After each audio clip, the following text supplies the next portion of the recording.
Reflexões diárias. Solenidade de São Pedro e São Paulo. Domingo. Proclamando o Evangelho.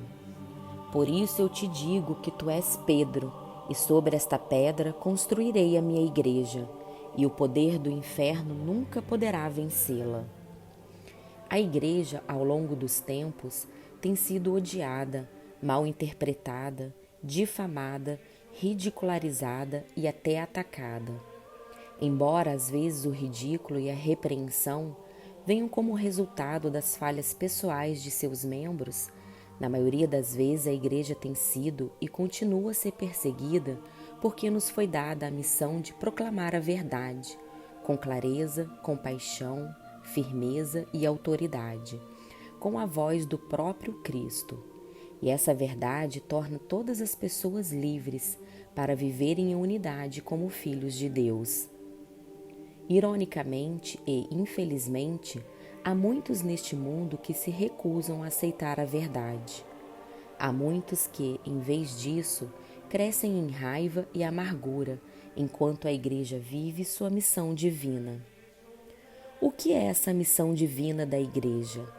Sua missão é ensinar com clareza e autoridade, derramar a graça e misericórdia de Deus nos sacramentos, e pastorear o povo de Deus para levá-los ao céu. Foi Deus quem deu à Igreja esta missão, e Deus que permite que a Igreja e seus ministros a realizem com coragem, ousadia e fidelidade. A solenidade de hoje é uma ocasião muito apropriada para refletir sobre esta missão sagrada.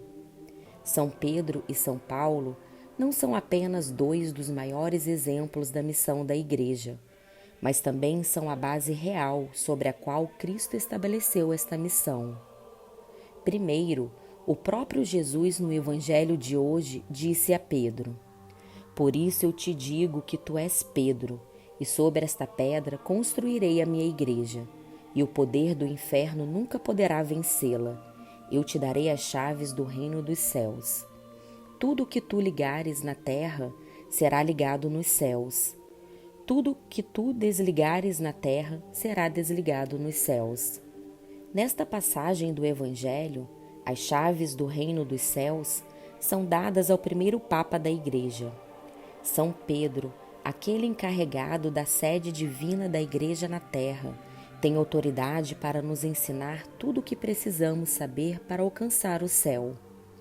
Está claro desde os primeiros dias da Igreja que Pedro passou estas chaves para o reino, essa capacidade de se amarrar e soltar com autoridade, este dom divino que hoje é chamado de infabilidade, para seu sucessor, e ele para seu sucessor, e assim por diante até os dias de hoje.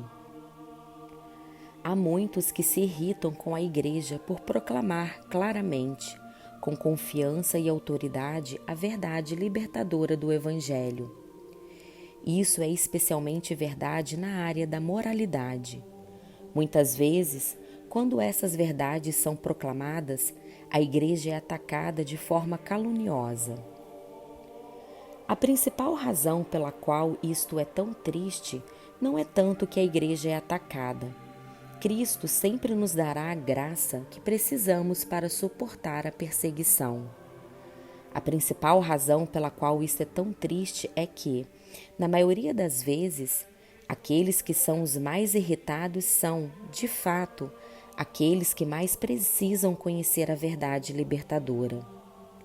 Todos precisam da liberdade que vem apenas em Cristo Jesus e da verdade do Evangelho, completa e sem fim, que Ele já nos confiou nas Escrituras e que Ele continua a deixar claro para nós através de Pedro na pessoa do Papa.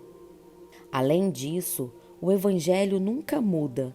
A única coisa que muda é a nossa compreensão cada vez mais profunda e clara deste Evangelho. Graças a Deus, por Pedro e por todos os seus sucessores que servem à Igreja neste papel essencial.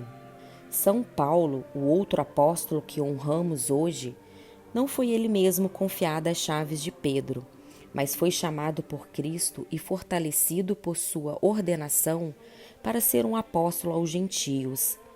São Paulo, com muita coragem, viajou pelo Mediterrâneo para levar a mensagem a todos a quem conheceu.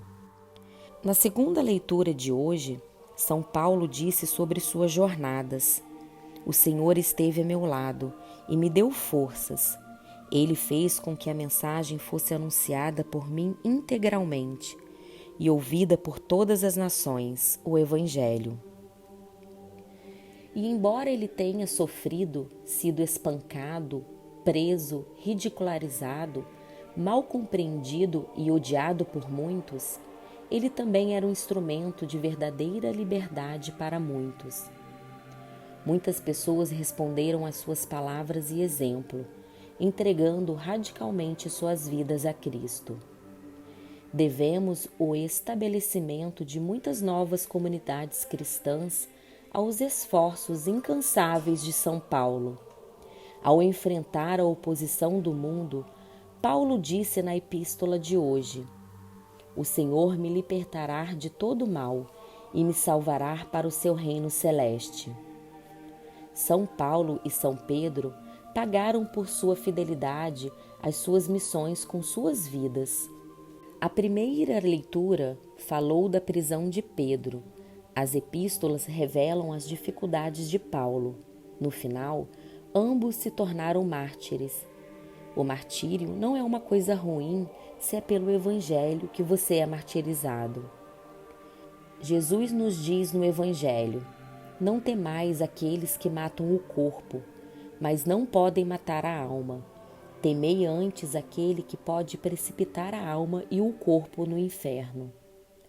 E o único que pode jogá-lo no inferno é você mesmo, por causa das escolhas livres que você faz.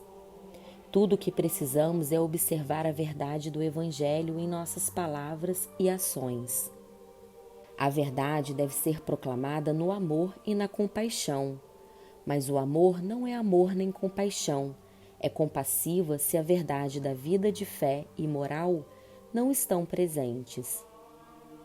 Nesta festa de São Pedro e São Paulo, que Cristo nos dê, e também a toda a Igreja, a coragem, a caridade e a sabedoria que precisamos para continuar a ser os instrumentos que libertam o mundo. Vamos rezar. Senhor, agradeço pelo dom de sua Igreja e pelo Evangelho libertador que prega. Ajude-me a ser sempre fiel às verdades que proclama através de sua Igreja. E me ajude a ser um instrumento dessa verdade para todos que precisam dela. Jesus, eu confio em vós.